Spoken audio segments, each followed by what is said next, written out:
Ini dari Paraka, kebijakan penahan 100% devisa hasil ekspor 1 tahun buat rupiah. Mengapa rupiah belum menguat? Apakah rupiah akan menguat terhadap USD dan SGD? Nah, jadi emang sebenarnya kayak ini kan sentimen ya Pak ya, yang kemarin kan, dan ini kan so far belum jalan ya, yang 100% DHE, SDA, sumber daya alam, itu kan belum belum terlalu jalan, jadi itu juga belum terlalu kelihatan buat rupiahnya. Cuman intinya sih sebenarnya gini ya, rupiah ini tuh fungsinya banyak banget sebenarnya nih, Paraka gitu ya. Jadi yang ngedrive rupiah itu pertama adalah cadangan devisa foreign reserve. Foreign reserve kita kemarin bagus. Kemarin itu kan bagus berapa 6,7 kali bulan impor 151 billion US dollar. Nah, cuman fungsinya banyak nih. Pertama, yang kedua itu adalah tren dari sisi ekspornya itu tadi.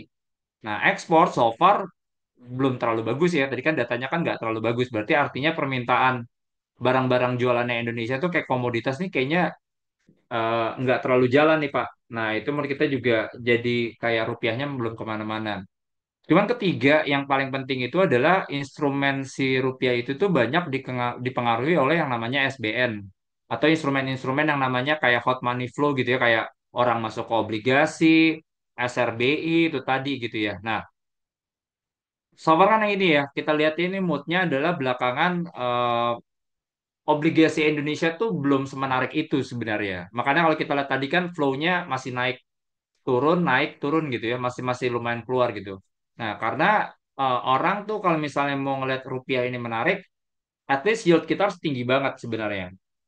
Nah, posisi kemarin kita tuh bukan naikin suku bunga, cuman malah nurunin suku bunga karena emang kalau misalnya Bank Indonesia itu pengen sebenarnya intinya adalah growth-nya muncul.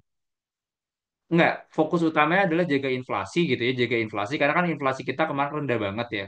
Nah, karena juga karena inflasinya rendah banget, artinya adalah orang nih nggak belanja gitu ya, orang tuh nggak beli gitu. Jadi mereka lebih fokus ya udah deh, kita pengen inflasinya nih naik dulu, rupiah nanti aja deh.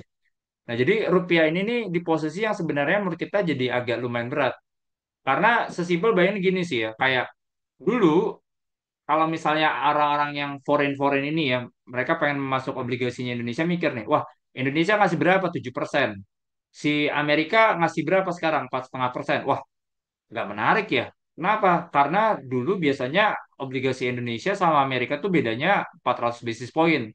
Indonesia harusnya ngasih 8,5 dong, kalau mau kayak gitu. Nah, di posisi sekarang masih di posisi yang spreadnya tuh 350 basis point gitu ya. Jadi, bukan 350, 250 bahkan. 254,5 lawan 7%. Nah, jadi di posisi ini, apalagi yield obligasinya masih bisa naik di Amerika, makin nggak terlalu menarik nih Pak. Jadi itu yang saya lihat nih, kayak rupiah nih menurut saya sih nggak akan yang akan menguat signifikan sih. Di posisi sekarang tuh nggak akan menguat yang signifikan. Karena sebenarnya dari bukan cuman rupiah doang yang posisinya itu sekarang melemah ya. Kalau kita ngeliatin dari yuan itu melemah juga. Yen sempat melemah kemarin, cuman kemarin kan ada sedikit recovery ya. India kalau kita lihat rupiah itu juga melemah karena orang tuh emang lagi banyak ambil ke mata uangnya US sih Pak. Makanya dolar indeks di XY itu lagi lumayan bagus.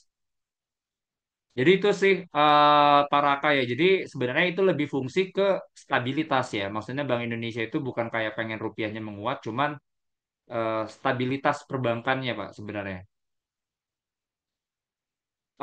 Divisa ekspor bakal tepatan di